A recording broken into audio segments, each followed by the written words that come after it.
Yeah. Welcome to the Victims and Villains podcast, a podcast extension of the nonprofit that educates and engages individuals on mental health awareness and suicide prevention through pop culture. And tonight we are live on Twitch talking about WandaVision. I'm joined by staff writer and author, Mr. Joshua Howell. What's up? How you doing? Thanks for having me. Got a lot to say. Oh, all right. And I'm also joined by the guys over at You Have to Watch This Podcast. Hi. Hey. So this whole like WandaVision thing, it started with Alan and I doing it for Awareness-a-thon, and I thought, what better way to end this story than to have the podcast that he is available on to come and talk about this. I'm just going to throw this out there. This is your official spoiler warning. So if you guys have not seen WandaVision all the way through, we're getting ready to spoil the piss out of it for you guys. Let's just go around the room, man. Like general thoughts, like coming out of this this series. This is the first MCU series that we have gotten that is canonical. Agents of S.H.I.E.L.D., you do not count. I'm sorry, Alan. And also our kickoff to the fourth phase of the Marvel Cinematic Universe. So, Alan, what were your general thoughts on this, man? I enjoyed it. I think the biggest problem with WandaVision was the internet. There's a lot of strong performances here. The writing is fantastic. I think the sitcom format stuck around as long as it needed to and wasn't overused too much. And it got to a point where it's split between the sitcoms and the MCU proper. And I think they had a really great balance with that. I think everyone who was in this gave wonderful performances. And I'm looking forward to more in the Marvel Cinematic Woo-verse. Like, I want more Jimmy Woo. So Good. Bring on the Hex Files. yes, the Hex Files. Yes. Love it. All about Love it. It's good. Yeah, I really agree with everything that you're talking about. I think that you captured the tone of the fan response to this, and I know that Josh has a lot to say. He was the one that ended up writing the spoiler-free review for our website, but Which had a great title, by the way. I Yes. love that title. Grief in Technicolor. I really loved I think the internet kind of really did spoil it for itself. It's so much fun talking about the series, and then you got to the finale and it felt like it was kind of like anticlimactic for most people. But Ryan, what did you think of this series, man? I really liked it. I'm not as big of a fan as the whole like sitcom feel and like the different themes that they did, but overall I really enjoyed the story, and especially about two characters that I wanted more of. So I really enjoyed how it started, in the middle of it, and then where it went. So. All right, and rounding out the Watch This crew, Mr. Devin across the pond. Oh, hey. So here's the thing is when I first heard about it being like a sitcom format, I thought, okay, cool. It's just going to be kind of a gimmicky thing. It'll be a fun thing and it'll be over. But the one thing I didn't realize was that the format of the sitcom not only matched what kind of was going on in the action, but matched where Wanda was at mentally during the whole thing. So it was form feeding into function. And I thought that was more brilliant and more clever than I ever expected it to be. So while, you know, the sitcom-y parts weren't what I came for, they're definitely what I stayed for. And I think it was executed a lot better than I thought it would be. And the man with so many thoughts, Mr. Joshua. I was really excited about this. I think these are two of the best characters in the MCU universe, and I really liked the first half of the show. I think it really dove into a character who was dealing with grief in all different stages, especially when it got to denial and it got to her partner calling her out on it, and how it was hurting him just as much as it was hurting her. Unfortunately, I feel that at somewhere towards the third act of this show, They went away from character development and more to the CGI fights and shoehorning in other villains when they had plenty of villainy enough with what Wanda was doing, and plenty of turmoil enough that we didn't need these other things. And I felt like besides the whole thing of, well, if you had fan theories, then you shouldn't be disappointed. I do believe the writers trolled the audience at some points, but I honestly feel like the biggest letdown. I feel like the biggest letdown for me had nothing to do with fan theories, but more that the show didn't commit to the villainy of Wanda that they could have, and the way they presented her towards the end felt like they weren't committed to her being as dark as she could have been. So I want to, can I touch on that for a second? Because a lot has been coming out today about the ending of WandaVision because they let it stew over the weekend. Evidently, they had another episode planned and different subplots for the characters that we got to know, like Monica and Darcy was supposed to have a bigger part with the kids in the final episodes. But because of the pandemic, they had to scramble and change everything. So I think the ending does suffer from that. Like, we could have had such a... the show doesn't stick the superhero landing that it should, and I think that's mostly the pandemic's fault.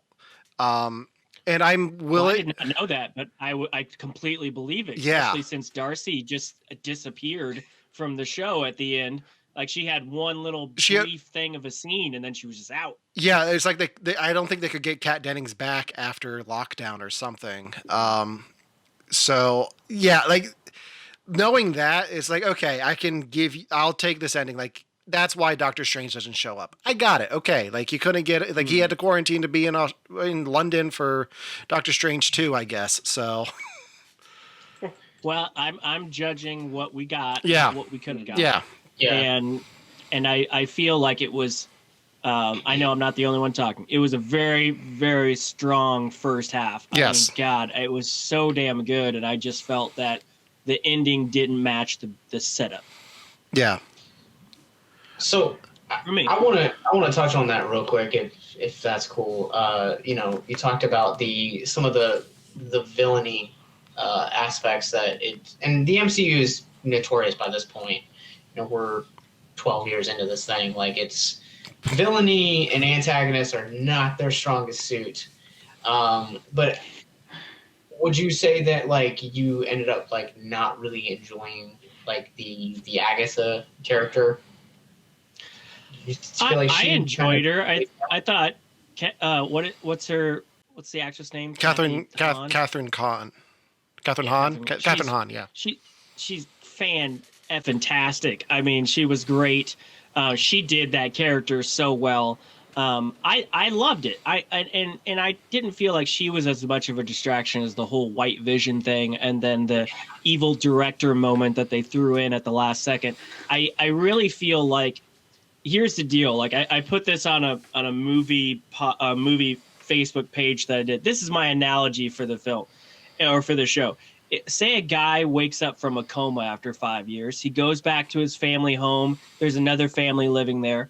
He's lost everything. So he moves into the house, holds the family hostage, tortures them for days, weeks, however long this was. When they beg him to stop, nearly chokes them all to death, and then decides he wants to leave. On his way out, there's a government agent on the lawn that says, they will never know what you sacrificed for them, and then lets the villain walk off into the sunset to fantastic music. That's the show. Come on now. That's the show. When you put it that way.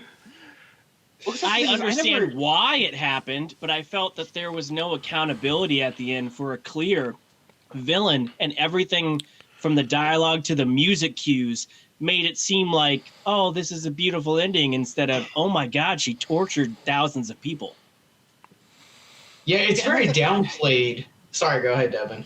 Oh, no. Well, that's the thing, is the MCU is usually pretty good about like calling stuff out like that, like with the Sokovia Accords being a major plot point because of what happened in Sokovia. Like, I feel like there should be more blowback from this. I also feel like we're going to get a lot of that later. Mm-hmm. Yeah, I was going to say that later, because when you like So we're getting ready to go into the Road to Snyder Cut on right after this episode, and when you look at the Man of Steel, like the fallout from like the ending of Man of Steel, like it's the exact way that we open up BVS, and how that has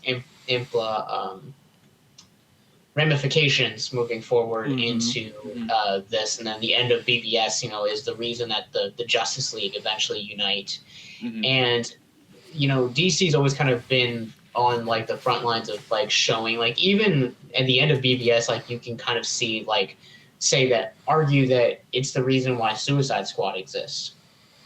Why that movie exists is a completely other reason. We won't talk about.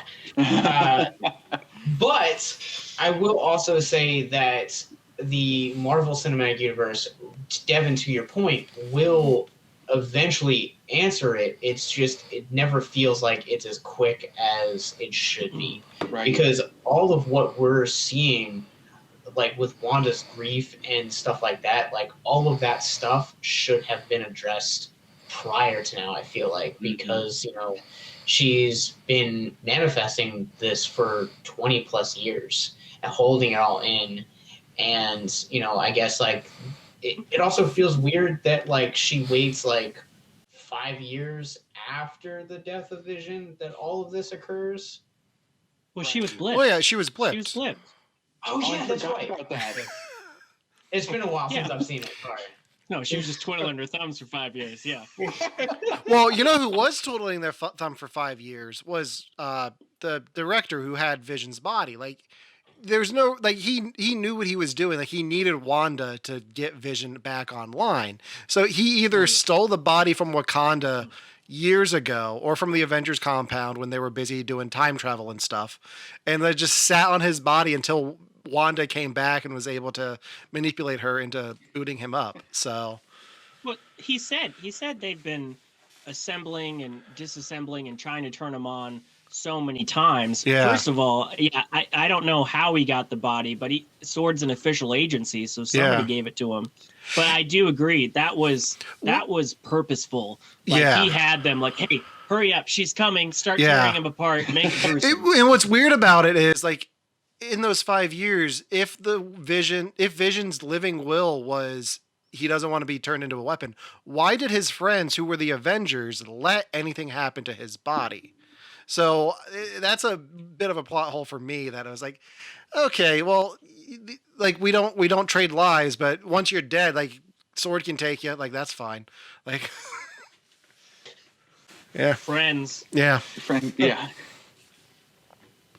What I just feel like they did such a good job of showing her just breaking to pieces and building up to her becoming the Scarlet Witch, that for it to end at that, and then she does that final cap off cruel moment with forcing Agatha to live this fake life that she had lived. I mean, and she even says that's cruel, and I was like, yes. But then after that, they like immediately bring it back to, oh, she's just this innocent girl with nice straight hair in a hoodie.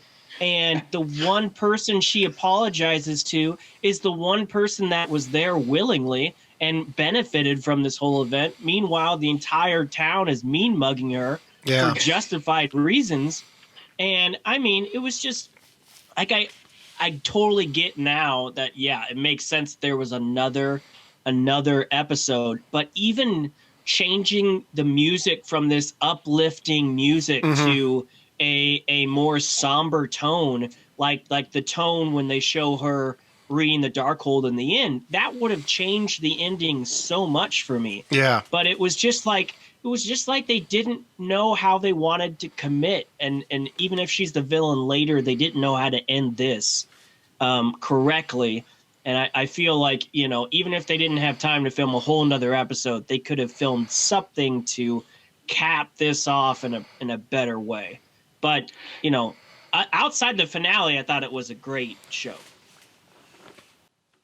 Yeah, it definitely loses me a bit in the finale, because that episode before the finale, where you have Agatha and Wanda going through and revisiting all these past traumas, has some of the best writing that I've seen in anything Marvel. since since in the last 12 years. That line that Vision has, that's what is grief if not love persevering, is one of the best lines I've ever heard spoken in film or television. And it's in WandaVision. Yeah. And it's coming from him, which is great because he is. I mean, if you look back at his other lines, he's done some great lines over the series of the MCU. There's like the last trailer leading up to Endgame, like referenced all the movies, like showed clips of all the movies leading up, and he was the voiceover over all of that because he has some great lines. And he has some great moments in the show, especially when he lashes out at Wanda. I thought that was a great scene when he wouldn't let her stop the episode and he starts yelling at her. And even before they start floating up in the air, it rang true of a person that's being held hostage by another person's grief, and is trying to get through, but that person's denial just won't let them. And those Family Matters style credits rolling during that just added to it. Yeah. Yes. Yep.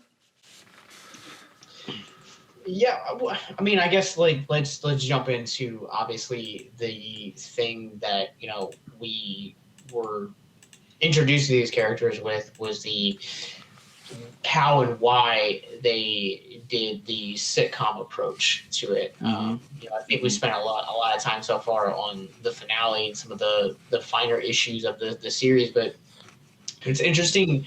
This feels like the first time that we've seen the MCU really take approach to this, and I really have to say that I liked the approach that they took with the sitcoms and kind of paying homage to things like the Dick Van Dyke Show and Full House and Roseanne and like all Malcolm in the Middle and all of these like shows that a lot of us grew up on and like are familiar with, and they hold a special place in the heart of pop culture. And then to flip that around and to use that as a narrative pivotal point in the narrative, to kind of demonstrate like this was her this was basically like her safety zone, when she was growing up in Sokovia. Like this was definitely like a cornerstone. Like when she was grieving the death of her brother, like this was where she was at. And then after it, now she's living it, and after the death of her husband. Yeah, I love how she must have taken like the Tony Stark Avengers card and just went crazy on Amazon for all the DVD collections, just filling up her room with stacks of seasons of whatever. Having lived in other countries in the world and seeing, like the street shops and whatnot, I do see that a lot, like bootleg versions of old American shows, just because there's a plethora of it.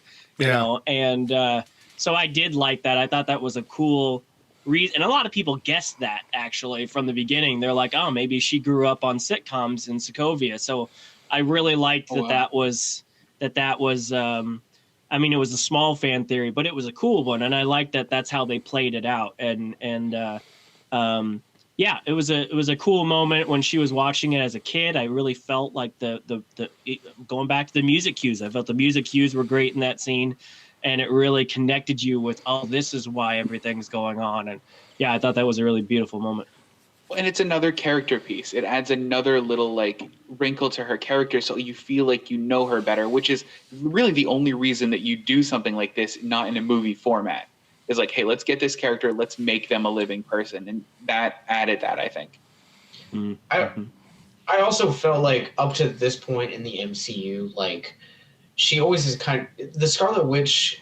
She's always felt like a background player. Like I love the scene in, was it Infinity War, where she comes down and one of the Wakandas is like, and she was up there. Like it's such a proud moment, but that's why I feel like the MCU has really treated Wanda throughout the entire course prior to WandaVision. She's always kind of felt like a background player, and they haven't really known what to do with her. And here you have this really tragic character that's gone through, just countless years of bad luck and just a number of different tragedies and death and grief, and it's finally all bubbling up to the surface. And how do you tell a compelling character story like that? And I'm so glad that she's our intro to the fourth phase, because she kind of really towards the end of the season, as you're kind of starting to understand like her relationship to like sitcoms and how they apply to like her own mental health, she feels like a complete character now at this point. She doesn't just feel like someone who shows up when the plot's convenient. Well, I think maybe some of that was due to the fact that, most people know her in the comics as a mutant, and Disney had to dance around that. And, still, so far in the MCU, there are no mutants. If you're talking about the classic X-Men, the human genome evolving mutant definition, so far, there's no people in this show that's born with powers. The people either got their powers through magic or they got it through exposure to something.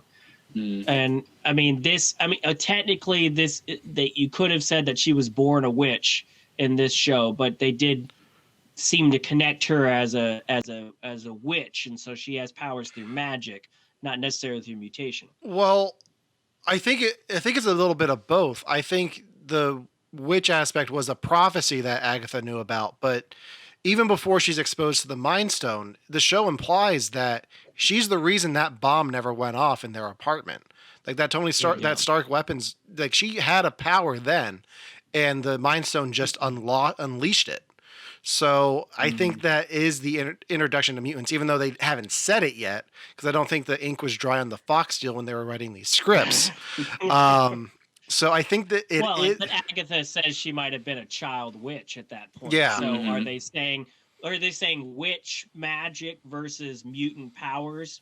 Because they don't necessarily seem to say that her brother had powers before the Mind Stone, just that she might have been a witch. Yeah. It could have been dormant or whatever. Well, her brother's a whole nother can of worms with this show. So, well, I've been thinking about that for a while because it's been bugging me, and it feels like Disney is trying to dip their little toe into the pool of mutants and just seeing how everyone feels about it. Like, how is this? And I think part of it is subtly implying she might be a mutant, but like we won't go the whole way. And then like maybe an X-Man shows up, but like maybe it's not. Like let's see how the internet feels about it, and then we'll take it away and see if they hate it. That was one of those things. Like I'm not really big on like diving headfirst into fan theories, but I was really hoping that that's where this was going. An introduction to the mutants, that she does something with her powers that like irradiates the planet in some way, and that's how like boom, now there's mutants or something. And then when it got to like the Salem witch trial that was done by her like coven, it really threw me off a little bit. I'm going to fully admit, like to be honest, I really liked where, even with the like quick reshoot or change of like the storyline, I actually kind of liked the way that it went.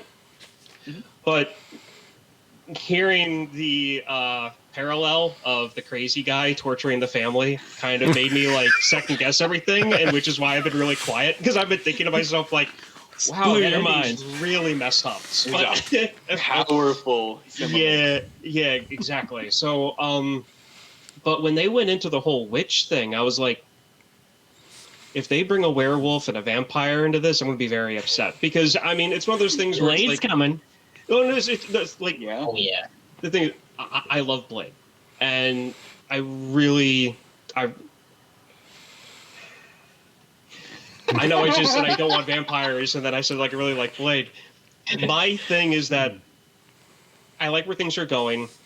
I was really hoping the whole mutant thing was going to be coming into this, because that's who Scarlet Witch is. And every time they do something to kind of like sidestep the mutant aspect of it, it makes me kind of not want, like, the one thing with DC that I'm a little iffy on still, even when I was a kid, was the fact that like Greek gods are real, or like Roman gods are real, and that whole thing, and like and the superheroes. And with Marvel, you have it's like Thor and all of that is true.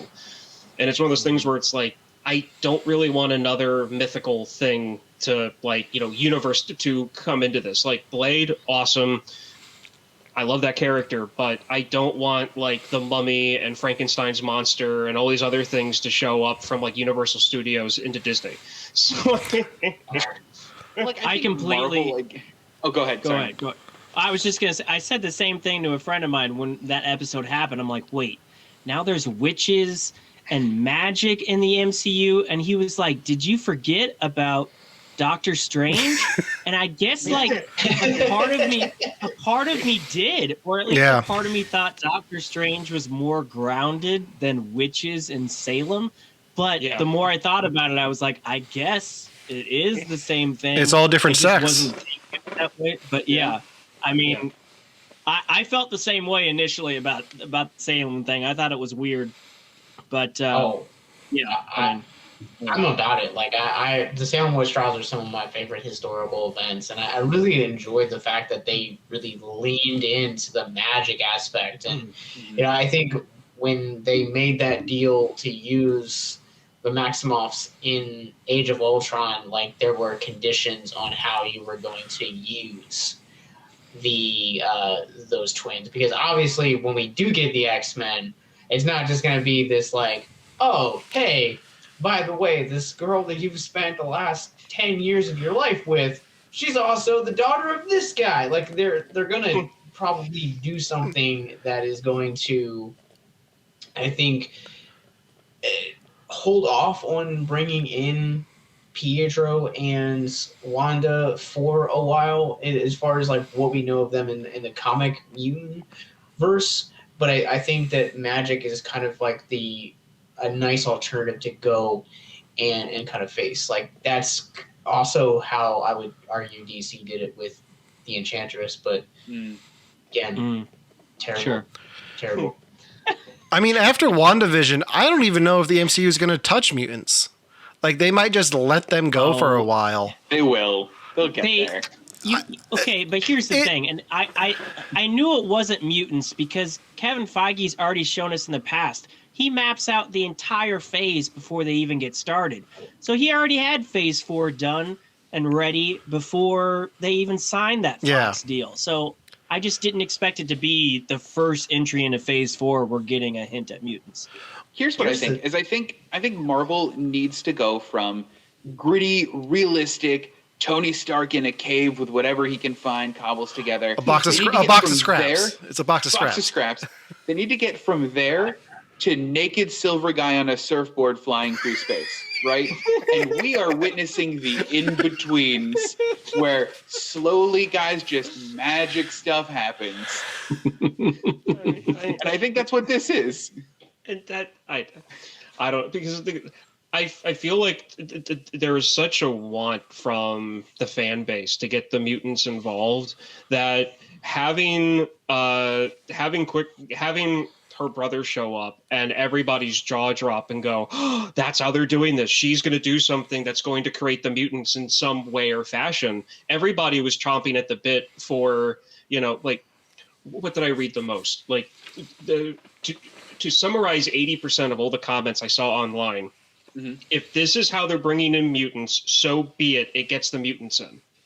So it's like people didn't care how ridiculous that the idea was to get them in, just to get them in. And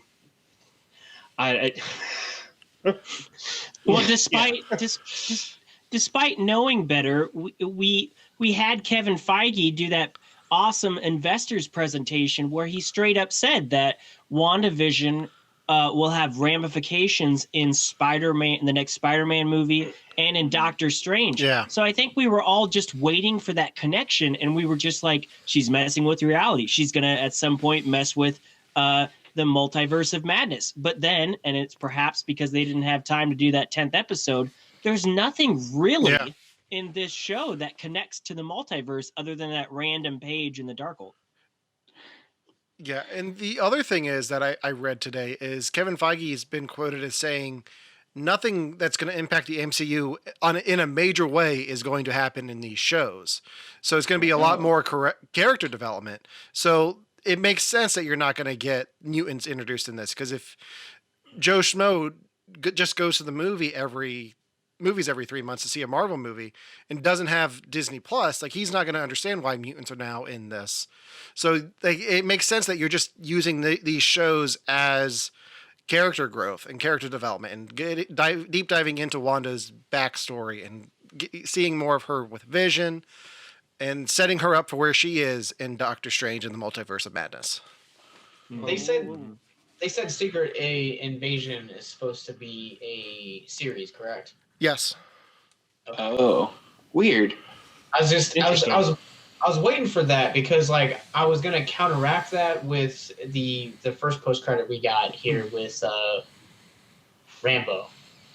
Mm-hmm. Oh yeah. Mm-hmm. I mean, I don't know, that quote might not be right, but I can see the first few things of these shows being that. Like I think down the line maybe they'll be more and more impactful to the MCU overall, but I don't see how Cap or Falcon and Winter Soldier fighting over Cap's shield is really going to impact Spider-Man No Way Home or Doctor Strange down the line. So I think that is just going to be deep diving into these characters for a bit, which is fine. Like most of these characters who have shows need it. A year ago, he said something to that effect that, these are part of the phase 4. They're completely part of it. So everybody thought they would be vital. But then I did read the same quote that you're talking about where a reporter said, the average viewer, if they don't see these shows, are they going to be able to watch the MCU movies? And he was like, yes, they're not going to be missing anything. Yeah. Which is fine. I mean, I don't think we would have gotten this deep of a character development with Wanda had not been for this show. It's same with Falcon, same with Winter Soldier. I think it's great, but just like with Ultron, or Age of Ultron, where we had Thor go off on this random cave bath thing to find, to bring in the Infinity Stones. If these shows aren't going to have major ramifications, then stop wasting time trying to throw in all this random stuff for the MCU. Just focus on good writing and focus on the characters, and we'll be happy. If you're not going to make it a big thing, then don't tease a big thing and waste precious screen time. Don't cast an actor who played a well-known character in a different film series as a dick joke. Like right. Yeah. That was trolling. I know there's other things, but that was trolling, and the whole, referencing a guy 5 times only for it to turn out to be nobody. Like there's things that the writers purposefully did that you can't really get upset with fans when they're like, wait, you set us up for something and then there was no payoff. Does that mean that the show sucks because Reed Richards wasn't in it? No, not in my opinion. But you can't deny that the writers had some hand in setting up expectations. Mm-hmm.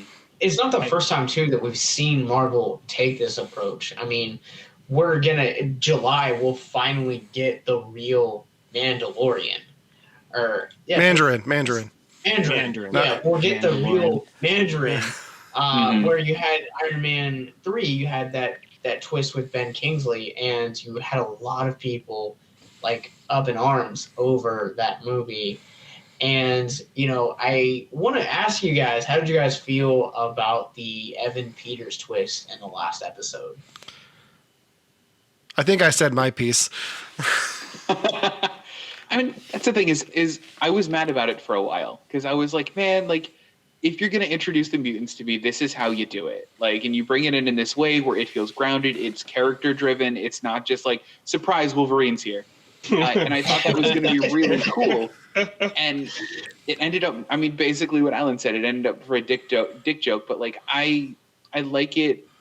I appreciate it as kind of gauging reaction. But I think as far as story, it's not great for me. I could just imagine like whoever came up with this whole idea of putting him in there, like on the night that show came out, going, "Oh my God, people are going to love this," and then seeing the reaction online, and then deciding to hide in their closet for the next month and a half because they realize the disappointment that's going to happen, and they're like, "I don't want to be out in public once this last episode goes out." So, I think like the other side small stories that were spread into this show, maybe that 10th episode would have fleshed it out more, but I just felt like, it was just another thing that they shoehorned in that they knew was going to cause a reaction, and then they just didn't know how to properly seal it up. So, everything from him to the Monica storyline to the White Vision storyline to the director, they had all these smaller stories that didn't really need to be there. And then at the end, they're just like, all right, let's just, let's give 30 seconds to it, wrap it up, and then, go on like that was the plan all along. Were we all part of a test screening? Now that I'm thinking about it, like we all part of like a, oh yeah, let's show them, the first cut of Jaws. Oh, okay, well they didn't like this and they like this. Let's add this. Like I feel like now that's what happened to us. Well, there is a lot of people online saying that this special that they're dropping on Friday, the behind the scenes thing, is the 10th episode, which I don't think is the case, but no, like that theory's been out there for a while. Yeah, that would be amazing, but no, I can't. It would like make all of this conversation null, but yeah. I'll stand corrected if it happens. Yeah, I don't believe it. I don't believe it. I don't believe it either. The only thing that makes me believe it is I looked at the poster for it, and they have I don't know how much you guys know about film, but you don't use a Canon zoom lens for a show like this. And the poster is just a zoom lens, like a 70 to 300 millimeter.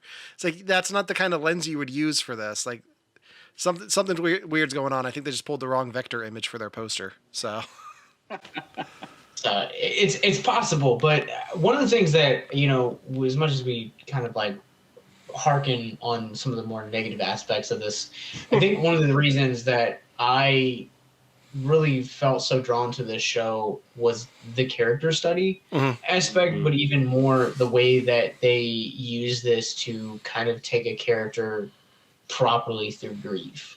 And I think so many times it's really easy to kind of have this, like, especially in like comic book movies, I feel like it's really easy to like see someone die and then not have that character process it.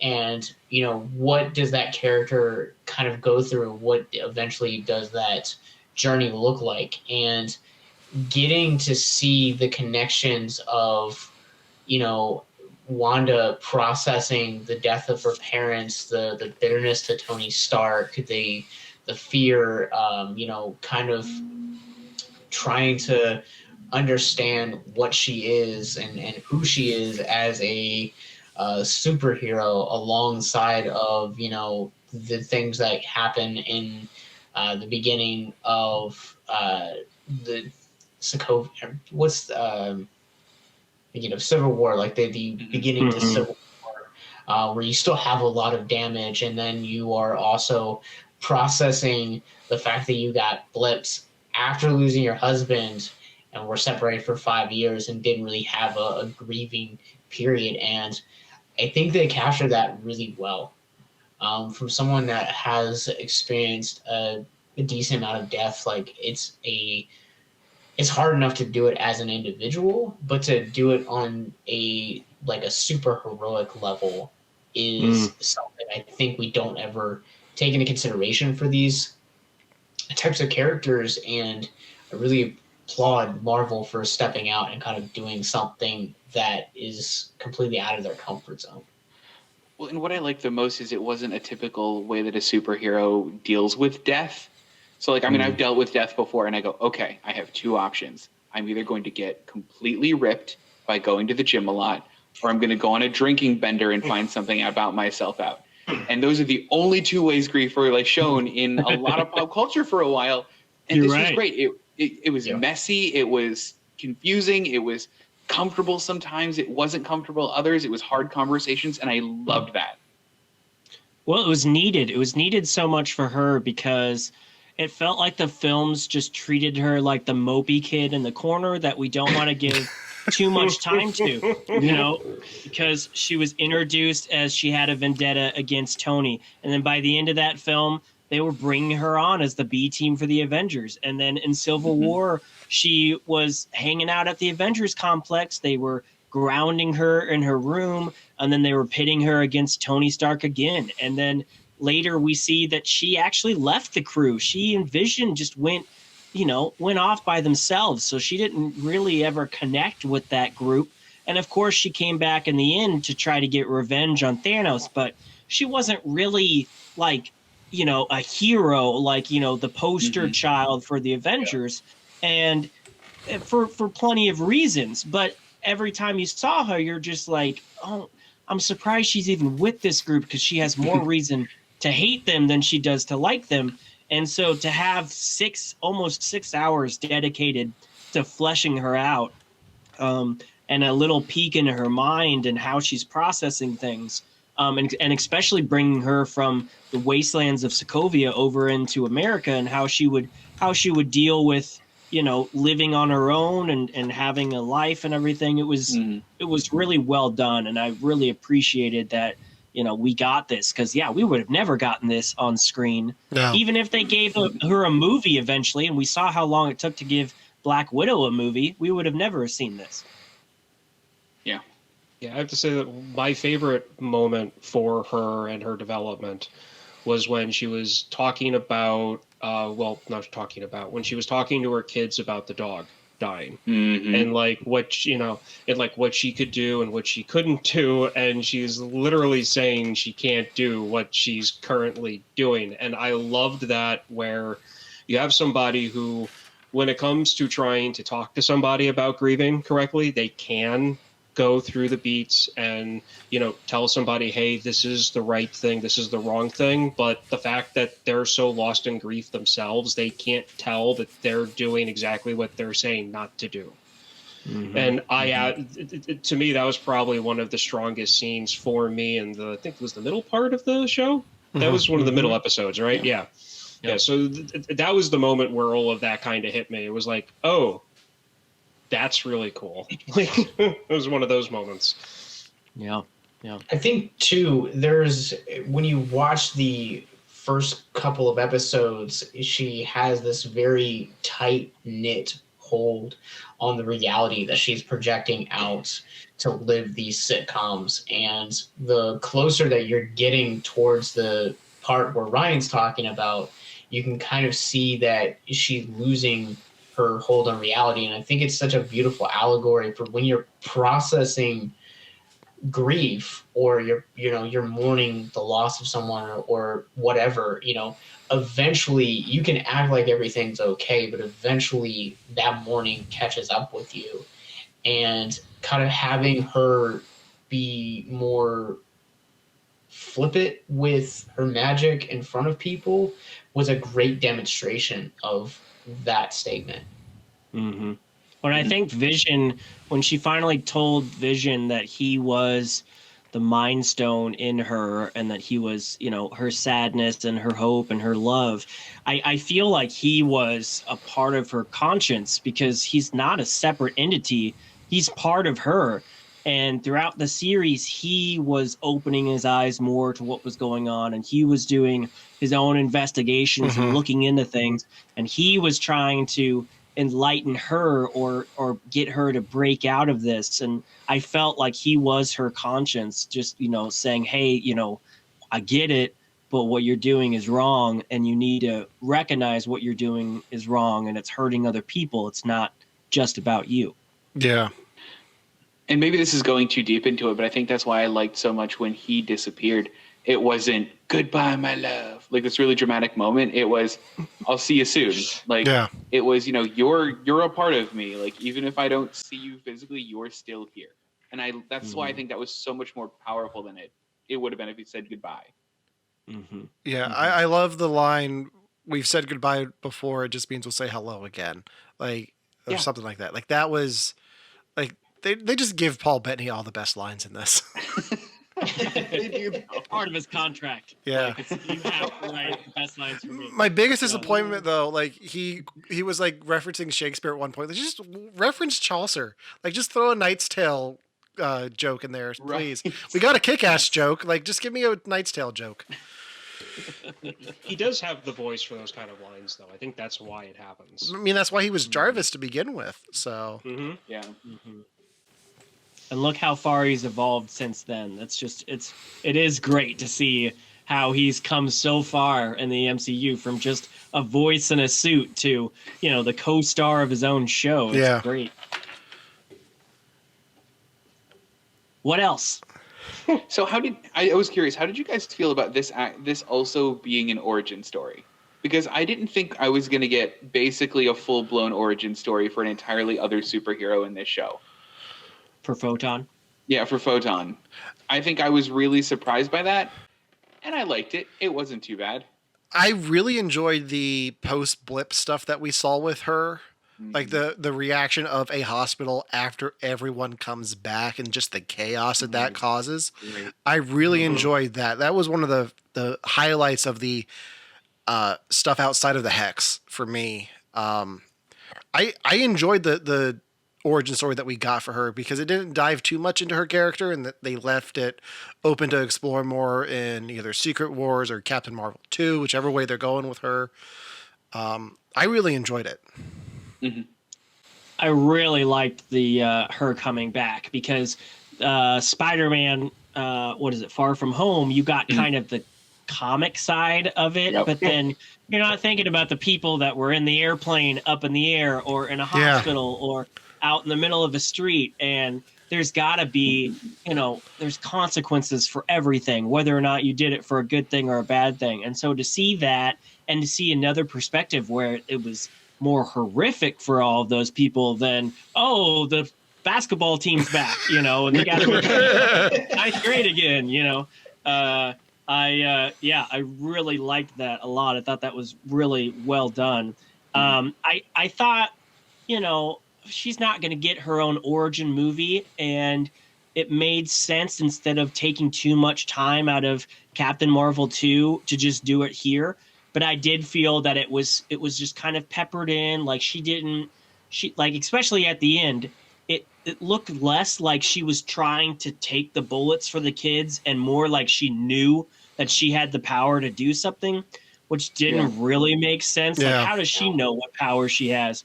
But again, it's another example of the MCU saying she wasn't born with these powers. She was exposed to something through Wanda's magic. I thought it was fine, but I just thought that her character had too much empathy.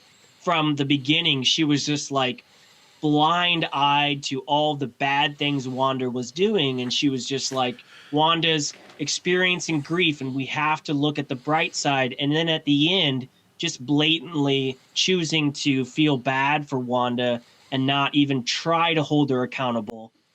I just thought that they packed that on too much for her. And I think part of that is because she has such a soft spot because for her, she just lost her mother.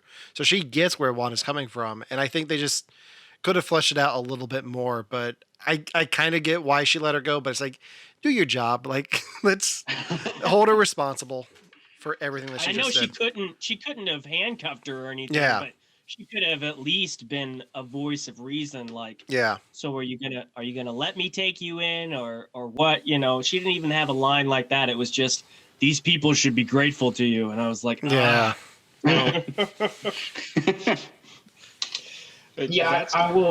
will say that she's kind of one of the more, at least for me, problematic elements within this series, because the really compelling parts of a lot of these 9 episodes are with Agatha, Agnes, whatever you want to call her, Vision, Scarlet Witch, Wu, and the Kat Dennings character. I would say kind of are like the 5 or 6 core characters that I actually found myself like legitimately caring about.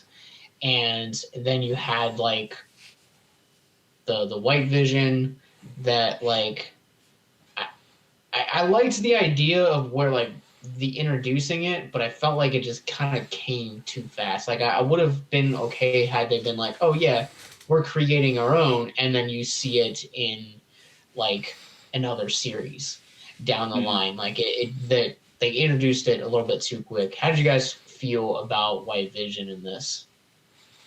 It was like Bizarro Superman for me. You're not wrong. You're not wrong. Yeah. I mean, Not wrong. that's seriously where like that one was. And then, but I mean, I do have to say, I did find the conversation they had floating on the second story of the library or town building or whatever. He's doing the whole like thought experiment about the ship, which I know I've heard of before, but I always forget the name of it. So when he said like the ship, whatever thought experiment, I'm like, why does that sound familiar? And they started talking about it, and I'm like, oh, okay, this isn't the 5th time I've heard this before. But I mean, it worked, and I enjoyed that. It's just the whole like Vision versus Vision just reminded me of the whole like Superman versus Bizarro Superman thing, and I just kind of giggled my way through it. Well, it almost kind of feels like Marvel has, Marvel is infamous for the formula to where you go a little bit, you have to have a line, you have to have a joke, you go a little bit, you have to have some action, and it felt like they couldn't let this character study just be about a character mourning and going through the process of grief, that you had to have those moments. That's why you have the Monica Rambeau arc where she, gets powers going through the hex, and I don't know her backstory, so if I'm completely wrong and like that's not how she gets in the comics, let me know. Educate me, because I would love to know more about her character, especially if she's going to have a bigger part moving forward in the MCU. But then you have the Vision versus Vision, like just unnecessary. Like there's a lot of the finale, like Josh was saying, like that just feels unwarranted because Marvel at this point has had a certain expectation of what they have to deliver, and you're like, you have to have that grand finale be that way. And it's just, I don't know. Like to me, like I really would have been okay had they just kept it at Agatha versus Wanda, and that's kind of how she engaged to be the Scarlet Witch. I do like the idea that a Vision that knows his past and I would think knows everything that happened in the Hex, because I don't see that memory exchange happening without Hex Vision giving him all of the sitcom stuff that just happened. I like the idea that he's out there somewhere in the MCU just trying to find himself in like the Fortress of Solitude or something. I like that. Remember, it's not a memory exchange because Hex Vision didn't have those memories. He just unlocked the data in his mind. Yeah, he unlocked the data in his mind. So maybe he doesn't, but I just like the idea that Vision is still out there, like a Vision who does care for Wanda, whether it's through the Mind Stone or just he's out there. We can see more of that character down the line. My favorite aspect of the whole White Vision thing was Paul Bettany saying, "There's this kid. I got to work with an actor who I wanted to work with for the longest time," and it's and then like he was talking about himself, and everyone's like, "Oh, is it Ian McKellen? Is it Benedict Cumberbatch? Patrick Stewart coming back? Like, what's going on?" And then it's just Paul Bettany and Paul Bettany. Yeah. It also just hit me too about the whole White Vision thing, because he like started to do, now he's a white canvas. He can find himself and make himself just hit. I don't think they were being that like thoughtful about it, but I mean, it's a fun thought. It's a fun thought. That's actually in the comic. Yeah. So it's canonical to where like there's a specific reason that, and in the comics, like he basically all goes gray, like he just gets drained of color. Okay. And it's I can't remember the exact reason, but it was in the early 90s that it happened. And I even think that Gray Vision was who fought Thanos in the Infinity Gauntlet, if I remember correctly. But also he, instead of like the arc stunt, like they put a arc reactor, what I read in on the interwebs. Well, so this is a question I've been asking other people, and they bring it back to White Vision. But I was asking other people, what crime did the director commit? I've been He wondering the was same thing too. He was a dick for sure. Yeah. But he wasn't. It's not a secret agency. It's a government agency. He might have been pulling punches, but he was trying to take down an entity that was holding thousands of people hostage. And when I bring this up, people said the response has been the creation of White Vision went against the Sokovia Accords. And I said, because sentient weapon is literally in the name of the organization. So why would it be illegal for them to make one, let alone have his body for 5 years? So could it be the fact that Vision didn't from the onset, Vision didn't want to be brought back. He didn't want his body to be used for anything. And then, I mean, was that in his will? Was that set in stone? But would that send the director to prison? Like, Darcy was like, have fun in prison. And I'm like, for what? Like, what did you really do? Oh, man. Yeah, that is a good question. Fictional kids. Like, the kids aren't real either. So, again, makes him look like a dick. But was it a crime? I don't know. Yeah, I don't understand that either. I want to say it's because he stole the body, but he is in charge of the sentient weapon, whatever. So it would make sense that he'd be allowed to have it unless somebody higher up in the government said, no, we're going to just let the Avengers hang on to his body, and he went against his own orders and did something. But yeah, I don't know. Like, it's a good question.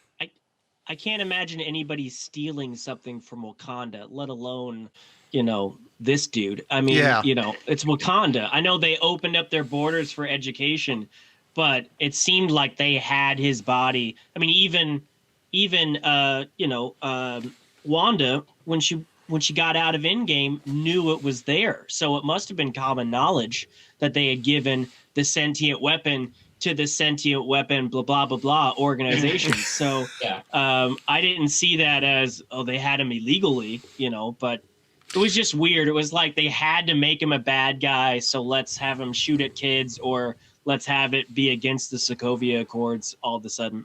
Well, I mean, he was blocking traffic, so maybe they got him for that. It's a traffic citation. Yeah. That was it. I also think that, there was, a lot of theories involving him that he was going to end up being Mephisto. Because if you guys, right behind Alan, there is the House of M graphic novel, which a lot of the series is based on. And I read it for the first time during the watching of this episodes. But, I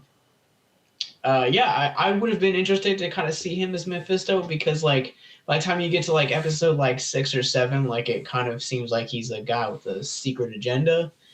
And Josh brings up a really good point. I still at the same time don't understand why he got arrested. No sense made. Did they need to again? It was another minor villain. Yeah. What, say that again. Did they need to make Monica Rambeau in charge of Sword? Is that the implication there? I think she has to be in charge of this? I think she was next in line before the blip. But since she was blipped, she lost that promotion.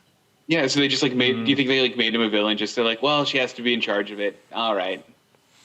Well, if Eye Patch is taking her up into space, then is she really a part of Sword anymore, or is she going off to be with? God, why can't I think of his name all of a sudden? Nick Fury. Yeah. Is she leaving Sword altogether? That's a good point. Well, Sword has a big presence in space in the comics, Sure. so I think I'm hoping that Sword changes what the Sword stands for, so it's something with space then, instead of sentient like weapons. It was in the comics. Yeah. Yeah. They were still figuring out the shield. They were still figuring out the shield acronym in Iron Man, so maybe they're still figuring out the Sword one, and whatever's next. I just felt like they sprinkled in several minor villains in order to avoid dealing with the major one, which was Wanda. And yes, it's with context that she's dealing with something and she's in pain. but you can still feel sympathetic for a villain while holding them accountable. Yeah. I think the best villains have sympathetic reasons, but the best heroes will still hold those people accountable for their actions. And yeah, there was nobody in that town square that could physically hold Wanda accountable. But I mean, they didn't even do as far as, something on a TV in a coffee shop saying Wanda is wanted for holding people hostage or something like that. It was a uplifting fly off into the sunset moment when she really was it was Wanda all along, not Agatha. She really was the true major villain of the show.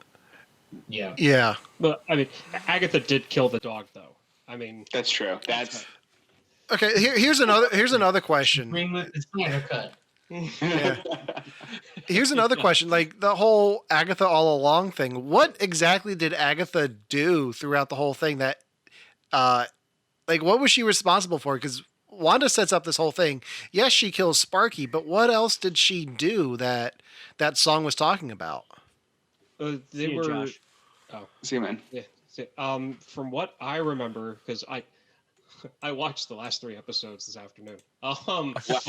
So from what I remember, she just would do little things like just to trip stuff up, like her brother showing up, as the wrong, as not the same actor, but still, her brother showing up was him. I mean, was her. The whole dog thing was her. And they were alluding to like other stuff. It was little things to throw Wanda off from like thinking that she had stuff under control. And Agatha was just there kind of like throwing tiny little wrenches into the gears. Well, I wondered if it was tiny tests as well, because when Wanda said she can't bring back the dog, Agatha was like, "You can't," and I wondered if she killed the dog to see if Wanda could, because a lot of this was like reconnaissance on her part. She had sensed this magic, and then came to town and was trying to bring it all out of Wanda and see her full potential before revealing herself. Mm-hmm. Okay. Yeah, Makes sense though. I guess I just had the lyrics to Agatha all along in my head for so long that it's just like, it's too late to fix anything. What can't be fixed now because of Agatha? Like just deep diving into that and analyzing those lyrics. Yeah. What did you guys think of the music in this show? Oh, loved it. I can't really speak to it. No, it's I mean, it was good. I liked it. Right now, I couldn't even like tap out the tune though. Like it was just Alan. You know how I am with music when it comes to this type of stuff, and unless it's top 40 or rock or rap or like something I hear on the radio, like I need to watch something a bunch of times before I get like the orchestra score in my head. I am a score and soundtrack buff. I outside of the music cues in the finale that I've brought up a couple times, I thought it was great. I thought especially in the earlier episodes with the sitcom, the fact that this director was a child actor in a ton of sitcoms as a kid. I mean, he was in everything. If you go back and look at his record, he was in a ton of sitcoms. So the fact that he brought that over as the director, I think the music was just as much on point as the visuals. I thought it was pretty. I mean, there wasn't like a Captain America theme or anything like that. But again, it was a show. It was a show, and I felt like for what was on the screen, for the most part, it fit. Oh, you weren't kidding. He was on a lot of stuff. Facts of Life, Different Strokes, Night Court, Growing Pains, Webster, like all one episode, but still, that's enough to get some background in. He wasn't main crew for a lot of things, but he was there for a while. In fact, I was watching an interview with him earlier that he was on the original crew of Saved by the Bell before they changed it up and made it Saved by the Bell with the cast that we all knew. But yeah, he was in a lot of stuff when he was a kid. So taking that and then bringing it to this, I thought he did a good job. Yeah. Well, I think even their approach to how they filmed each era, because I heard that the original, like the old timey WandaVision, like was filmed on like era appropriate cameras with era appropriate effects, and like just that level of authenticity that, you know, I feel like another director would have been like, whatever, we'll do it with CGI. Like I appreciated that a lot. Yeah, I love The real audience. Mm-hmm. Yeah. I love. The fishing line. Yes. Yes. Yeah. That was perfect. Mm-hmm. Mm-hmm. I don't know if I've got anything else. I think we covered pretty much everything. Well, I've got a question for Devin. Okay. So she didn't recognize the eyes. No, because she won't. She's not going to until what's it called? Secret War or Secret Invasion. She's not going to until then. Okay, I was just expecting it, and as soon as that happened, I was like, okay, I gotta." Devin's wrong. So I for gotta a little bit of context there. Monica Rambeau at some point is going to figure out that somebody is a Skrull, because in Captain Marvel she goes, "You have such pretty eyes. Never change your eyes," and then that's just how it's going to happen. It's going to happen in like 2 or 3 movies from now. I'm calling it now, and I'm just telling everyone that I called it first. Dang it!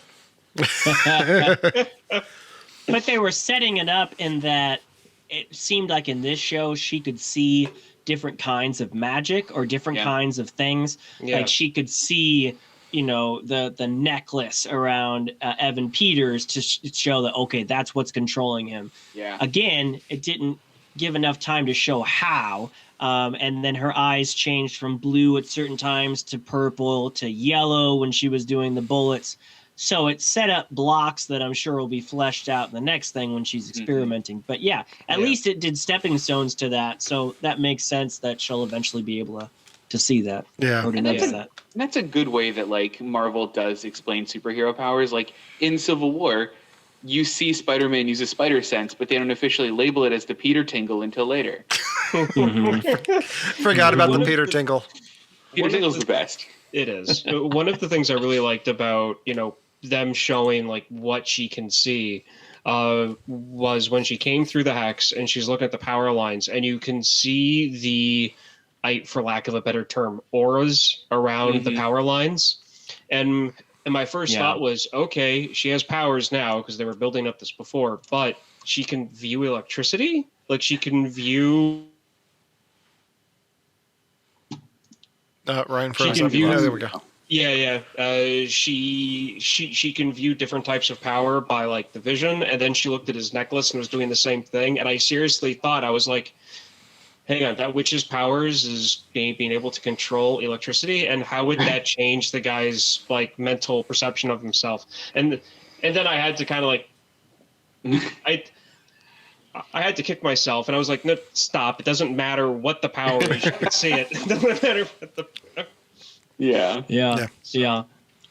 Do you? I wish. I mean, now I'm just wish list stuff. If they had that 10th episode, even if they didn't have a Benedict Cumberbatch moment, I would have loved a mid or after credit scene with Mordo coming in and freeing Agatha, or at least discovering Agatha.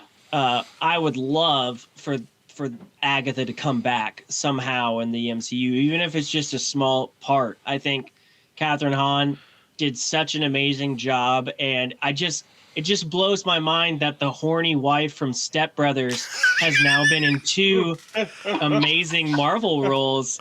I mean, she was in this. She was in Spider-Man Into the Spider-Verse, another multiverse Marvel property. Forgot about that.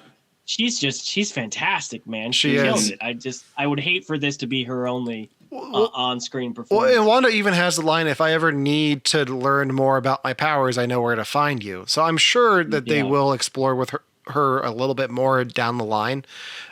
Like maybe at the end, maybe a post-credit scene to Multiverse's Wanda going up to her and be like, hey, so I met this wizard guy, but I need your help now. So yeah. I definitely got very strong Thanos vibes from like the last credit scene. I'm not sure if you guys had that. No, they frame her very much as like, oh no, this isn't a good thing that she's doing. Like this isn't the cool music that we got whenever you saw Doctor Strange astral project. Yeah, like Right.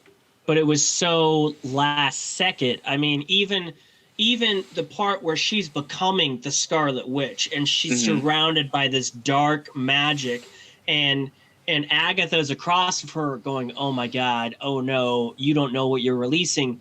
At that moment, the music is so uplifting that you're just like, wait, how am I supposed to feel? Is this a good thing? Yeah. Is she becoming evil? And we've just gotten used to her being with red eyes and red stuff. So I just, I have to take myself out to realize that, oh, that's bad. Right. I've gotten used to her with that look, not this exact look at the end, but I just didn't think it did it a justice framing her as, oh, this is actually a bad thing, not she's just becoming more powerful. Do you think that they're going to make her a full-on villain for Doctor Strange and the Multiverse of Madness? I don't think anybody's a full-on villain anymore other than Thanos. I mean, even Loki isn't. So I think she could be an adversary. I would love it for her to be a full-on villain, but we still have Mordo out there, so I don't know. Maybe with the movie aligns with Mordo for a bit. Yeah, with the movie being called Multiverse of Madness, do you think maybe she unlocks something she shouldn't, and that makes her the antagonist of the film? Yeah, it's in the book. They show it in the Darkhold, so I could see that being the catalyst. It was on the other page from the Scarlet Witch page. You see a page with multiple worlds, so that was a tease, I guess. Okay. So, yeah. I was too distracted by hearing the bits of the Doctor Strange theme from the film when that showed up. So I'm a soundtrack guy too, so I picked up on that. Yep. Yeah, I missed that. Yeah. Well, I think the only other thing I would say is that this was originally supposed to be the second show in Phase 4. We were supposed to get Winter Soldier and Falcon. In fact, we were supposed to get Black Widow, Winter Soldier and Falcon show, and then this. Yeah. So the original timeline, this would have been closer to Multiverse of Madness. Yeah. And perhaps that 10th episode would have been more to tease that movie. But now that it's a little farther off and a little more separated, maybe they just felt that it wasn't worth filming that because it's going to be a while. Instead of waiting 3 months for it, we have to wait like 9 or 10, something like that. I think it's something like that. Wow. Next year. They're filming it now. So are you guys excited for Falcon and Winter Soldier? Yeah. Do we think? Oh, yeah. I think it'll be a totally different show. I was gonna say, do you think they should follow the sitcom format with that one too? Yes. All the shows are like they just take a script of The Odd Couple. Like Chips. They just Odd Couple. They're just remaking The Odd Couple. I think it'll have about as much like talking power as like an episode of like NCIS does, where like at the end you're not like I need to know the theories, but it'll still be fun. I think Loki looks just as trippy as WandaVision was, but Yeah. I'm hoping at least I got the sense from the trailers and I've heard that it could be a storyline. I'm hoping that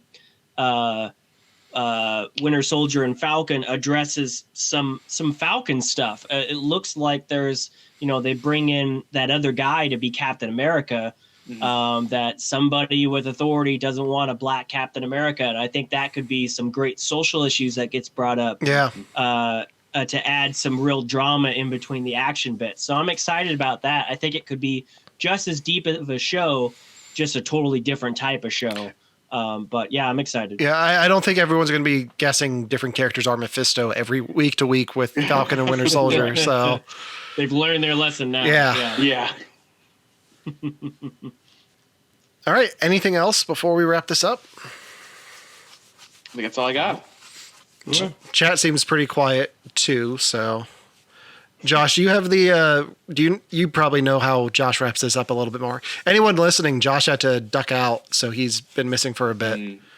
So just from a victims and villains standpoint, go to victimsandvillains.net if you want some more information on all the resources we have to offer. We do everything from podcasts like this to movie reviews, but we also have a lot of resources on suicide awareness and mental health, and it's a big part of the nonprofit side of Victims and Villains, and it's something we are actively working on right now to push more. I think a lot of people know us for the movie and TV reactions and not necessarily the mental wellness nonprofit side. So go check that out. We also have a Patreon that's funding some of our in-person stuff when Comic-Cons and everything comes back on.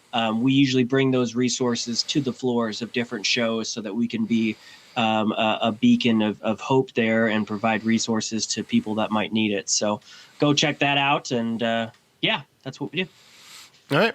And from our end of things, you can find You Have to Watch This podcast on all major podcasting platforms.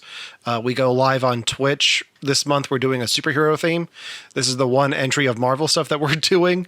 Everything else is DC. So if you're watching, we'll be live on our channel tomorrow talking about Shazam. And then we've got Superman. Devin's never seen Superman the movie, so we'll be doing that on Sunday. And then we're doing both versions of the Justice League in a few weeks. So you can check us out there. I expect to be a guest on your podcast. Oh, it'll happen. It will happen. It'll definitely happen. Do you want to join us for Justice League? I'm tempted. You're joining us for Man of Steel. So let's make that happen. We'll talk details. We'll get you on. So sounds good. All right. Well, anyone watching in the stream, thanks for tuning in. We'll see you later.